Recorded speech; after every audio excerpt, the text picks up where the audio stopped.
Welcome to Press Start. I'm Luke. And I'm Colin. Big news this week. The FNAF 2 movie is coming out. That's crazy. I've been waiting for, 2-3 years now? Something around there. I gotta say, it's exciting. Now, tell me, what do you prefer? Movies as video games, or video games as movies? I gotta say video games as movies. I love the Sonic movies, and I've never played a good movie video game. That's fair. See, I have a pretty strong opinion on this topic, but we actually already had a debate about that. Why don't you roll the clip? Hello everyone, welcome back to Press Start. We're going to be doing a little sort of debate here, talking about video games and movies and the adaptations into each other's mediums and which are better. I'm Justin. I'm Basil. I'm Danny. And I'm Colin. And Basil and I are arguing that video games make better movies. And we're arguing that movies make better video games overall. With that all being said, do we want to just kind of jump right into it? Yeah. I have an opening argument. Make an opening argument.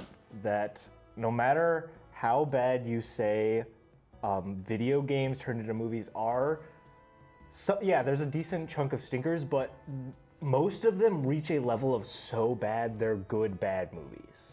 And that's something you can't argue against.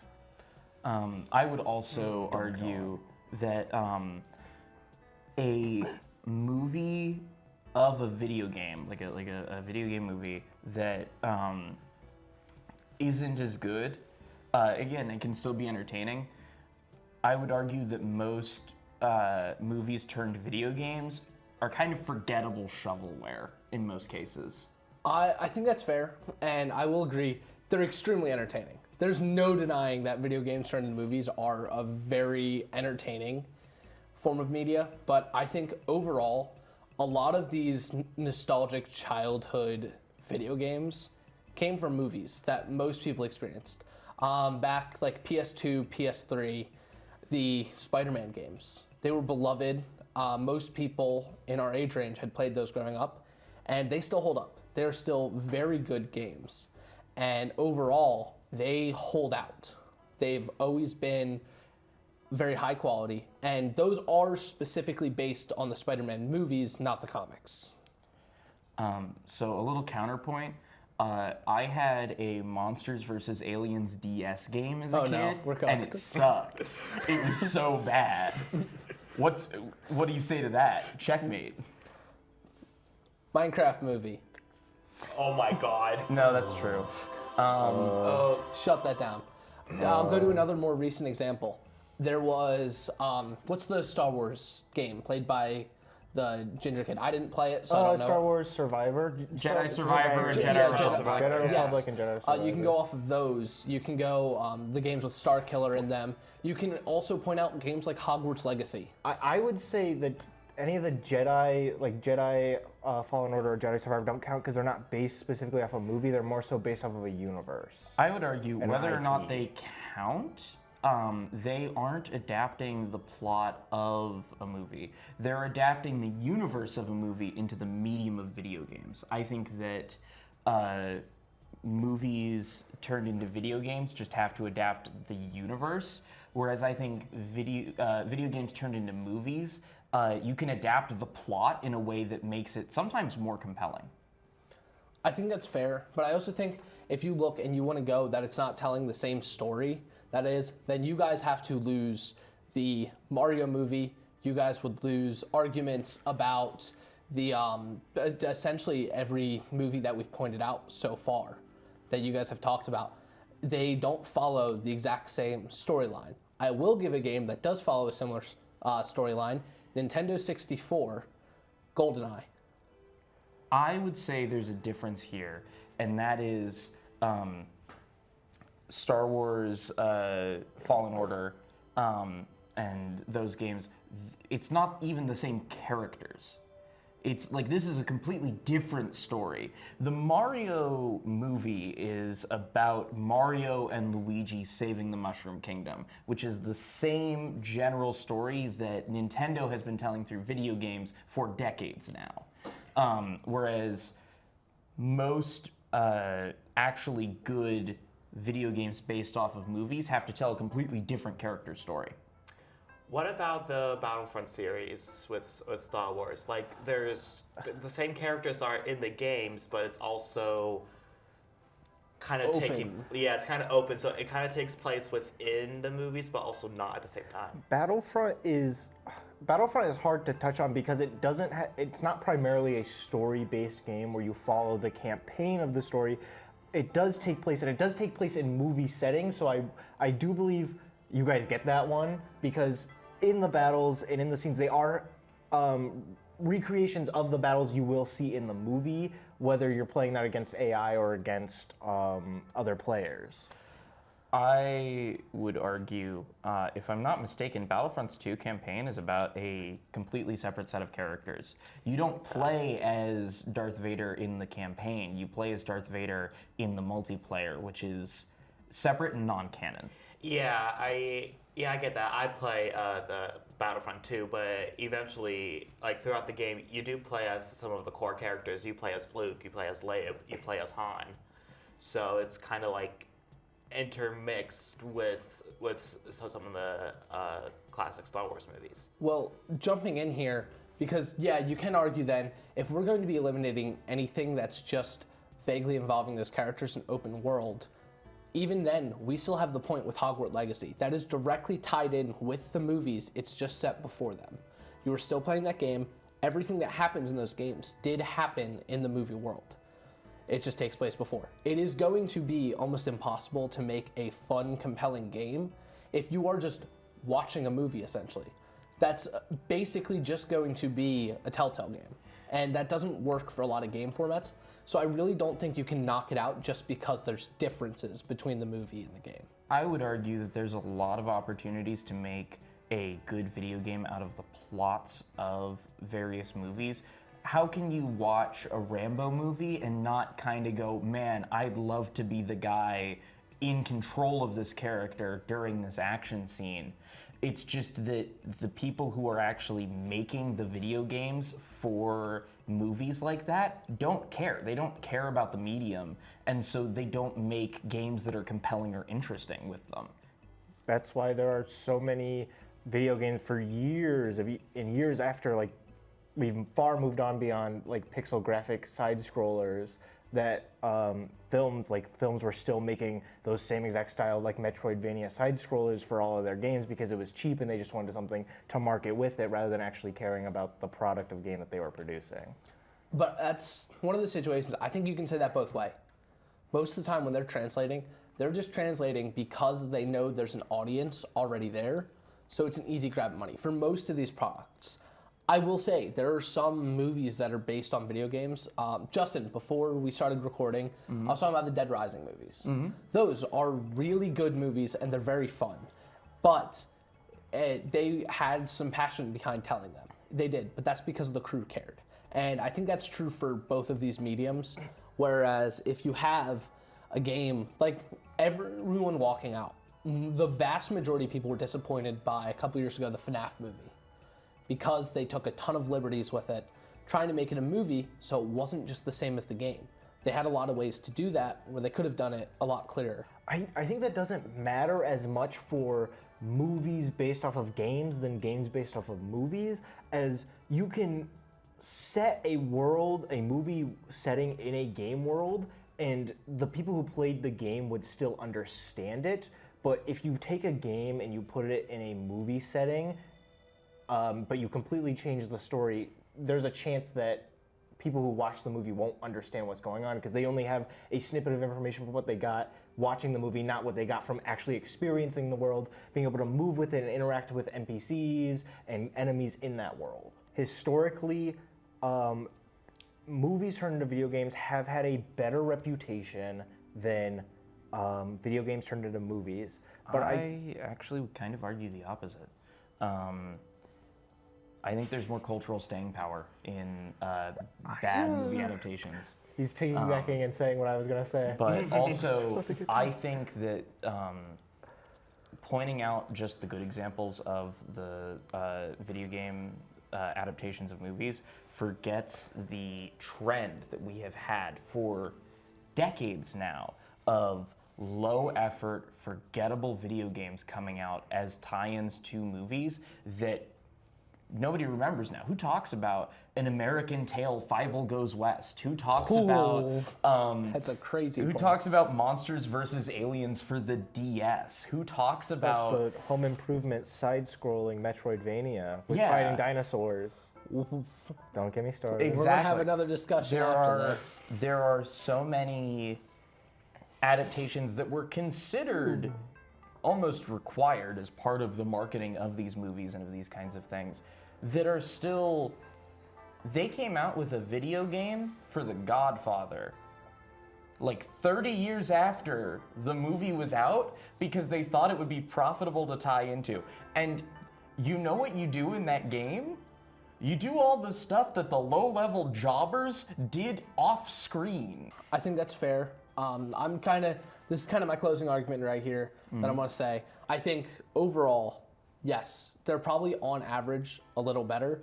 But if we're talking about the standout, the greats, I think overall, so far and historically, movies turned into games have taken it.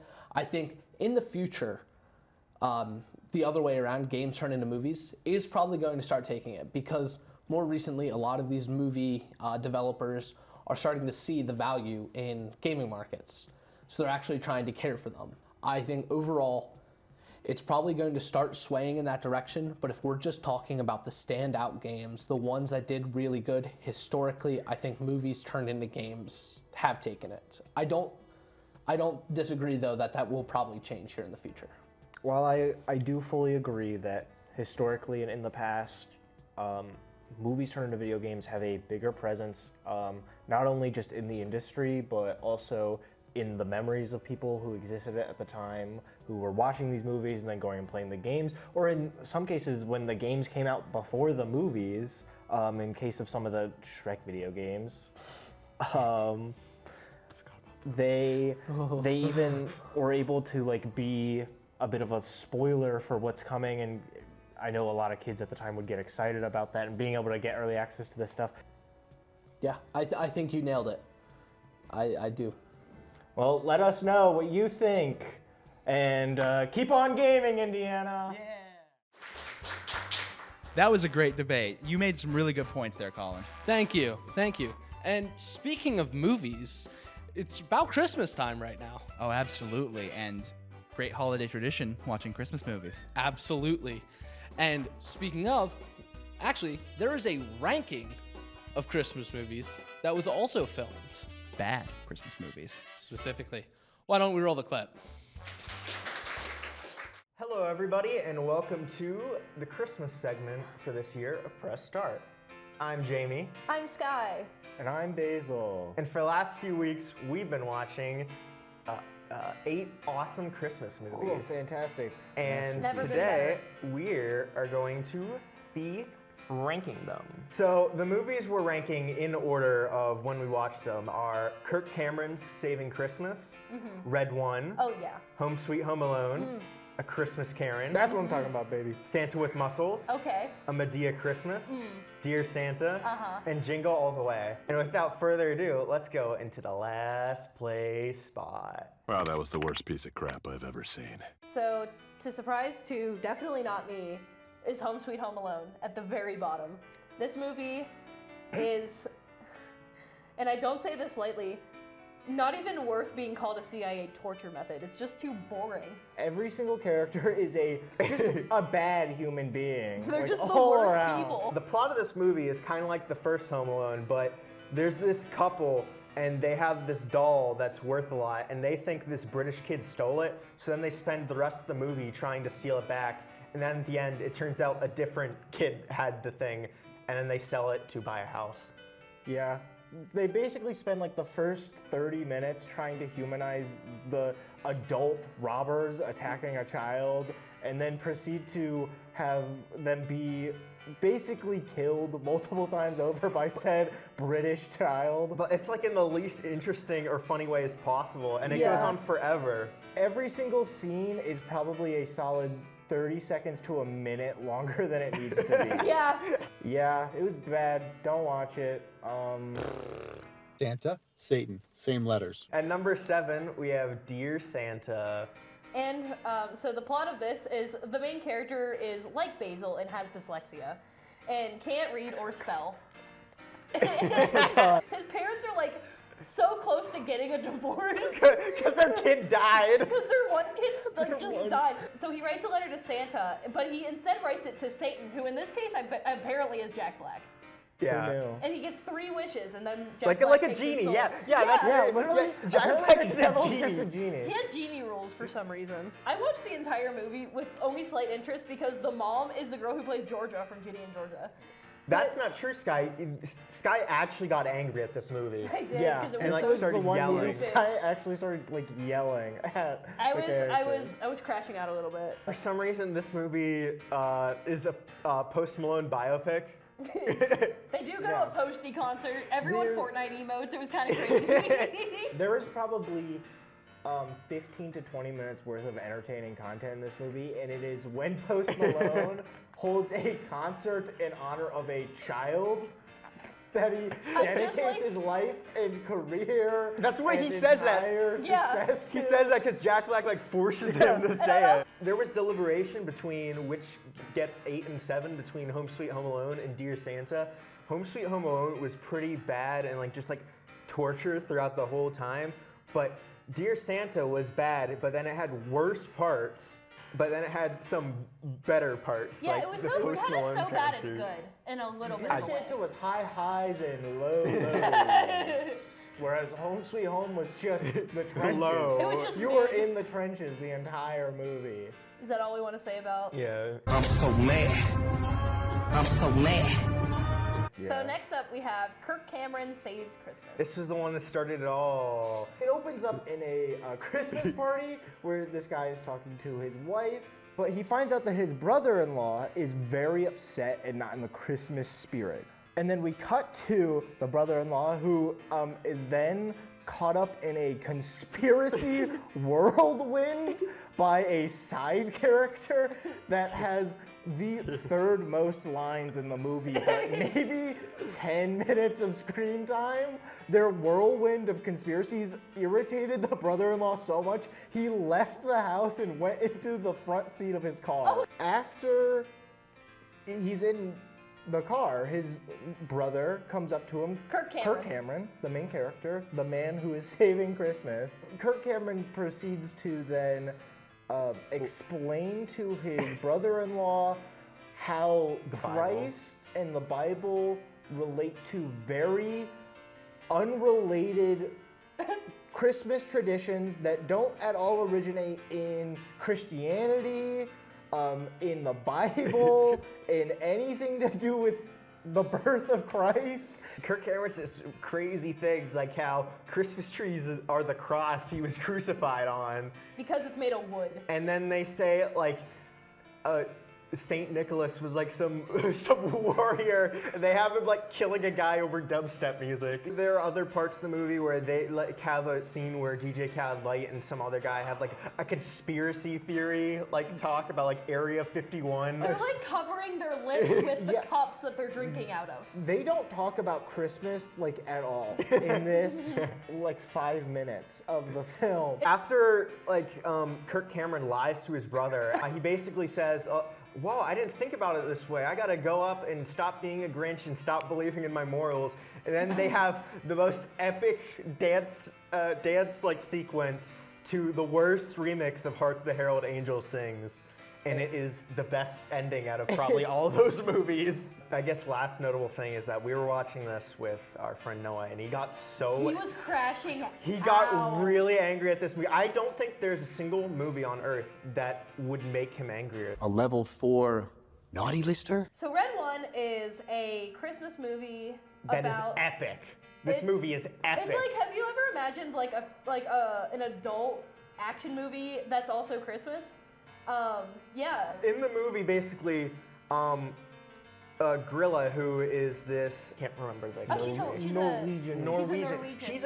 She's a Norwegian witch from like actual mythology, and that was one cool thing I liked about the movie. She like hates everyone who's ever done anything wrong and wants Yeah, to put she's them like the in a liars snow and the- globe. Yeah, she's like every person who's ever littered or told a lie. She kidnaps Santa. Then Chris Evans and The Rock go to different locations and have wacky hijinks, and then they eventually battle Gorilla on You skipped the part where they fight Krampus. they didn't really fight him, let's be honest. They did Krampus slap. They go on a wacky adventures and then they end up back where they started at the literally North they go- Pole. The best way I could describe this movie is as a gigantic nothing burger.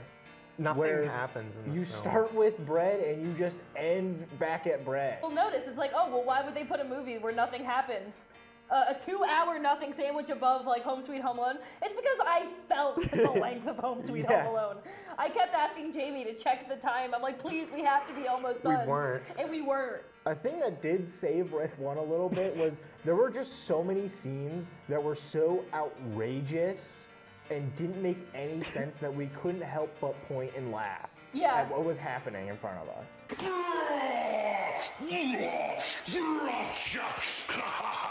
Now we're into the good ones. I'd like to personally welcome Hulk Hogan to the stand with Santa with muscles. This is one I didn't really enjoy. I thought it was boring. These Me and two Basil love it. fought hard for love this this one movie. for Santa We- with we had muscles. to- So Santa with muscles is, what if Hulk Hogan lost his memories and thought he was the real Santa and helped some orphans against literal, real superpowered people? The opening scene for them is them like Torturing a guy. literally hanging a dude from a tree by his foot, and like torturing him with audio and electrocuting him and gassing him with methane gas. The bad guy in all this, where all these characters work for, like his plot is that he wants to kidnap kids to work in the mine. There's this reoccurring cop guy who. Oh my god, that was that movie. He fought in Desert Storm. Yeah, What's the respect on his name? he said he This fought Desert Desert Storm Storm veteran. And near, like, whenever Hulk Hogan's basically like driving to go save the orphans near the end, he has like two of the people working under him shoot a rocket launcher, and they miss Hulk Hogan's car, and it blows him up in his car. He survives The this. evil cop car takes a law round to its engine block and it explodes. And at the end of the movie, got military he drives grade. up in just like a burnt frame. He's also He like drives covered up in in a soot. frame. Hulk Hogan in this movie is like a billionaire. Who has his like underlings beat the yeah. crap out of him for fun? Everybody who works in his mansion is like a black belt in every form of martial arts, and he forces them to fight him every morning for exercise, and he takes them out like secret soldiers. We want to move on to the Yeah, top we three. have to get into top 3. Hey, this is Larry the Cable Guy, and you just bought my Christmas album. So here is a Medea Christmas. I have to say, I'm probably the one who likes it the most because I was actually compelled by the story. Larry the Cable Guy saved it for me. I wanted to put it lower, but Yeah, I Larry the wasn't- Cable Guy was so funny. I do have to say, for a lot of these, we've been summarizing the plot, but this movie has so many different plot lines. I don't even know how to like explain Okay, it. so what happens is, one, there is a black woman whose name I do not remember. It's not Medea, who doesn't want her mom to come over to Christmas because she doesn't want to know that she's with a white man and they're married. 2, she works at a school who is losing funding. Her mom brings Her ex. ex-boyfriend from high school to like fund the school and everything, and she's also like getting kicked out of the school because there is a racist farmer who does not want his son to be treated nicely. The ex, he like gets them to sign a contract for like a bunch of money. They have a Christmas festival coming up. The sponsorships that are giving them the money do not want the festival to favor a single religion. Also, the sponsors are a company that built a dam on the river. growing the crops. And that all the farmers there Yes, like and don't get so enough all water. the farmers don't get enough water, and they hate this company. So So that is the everyone's angry reason. at the teacher who like got the ex to like sign that. But the school lady, or her husband, they call down his parents, which are Larry the Cable Guy and Peggy Hill. Now you're wondering, where does Medea play on all this? She gets a job at this place was that the she's selling beginning. Christmas stuff, We are- but she hates everybody there and I hates am that job. So but sorry. We are explaining this the, so out the of order. wife, they're cousins.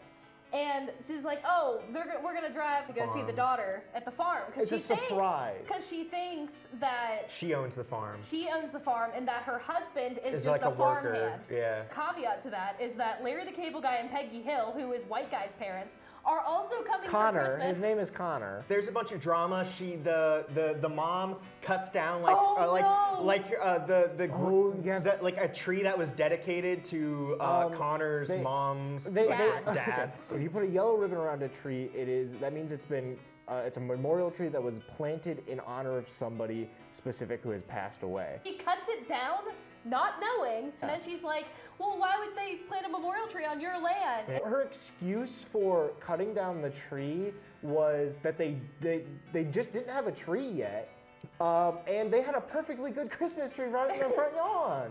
Notable is that Medea is the voice of reason in this movie. Yeah. So, It's like TLR, the bottom line of this movie is that Tyler Perry makes white savior movies.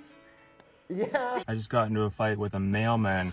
I tried to get my son Jamie this toy for Christmas. Arnold Schwarzenegger, Jingle All the Way. Jingle All the Way is a lot of fun. I recommend Jingle All the Way because it is such a good example of a dated movie that holds up and is still funny.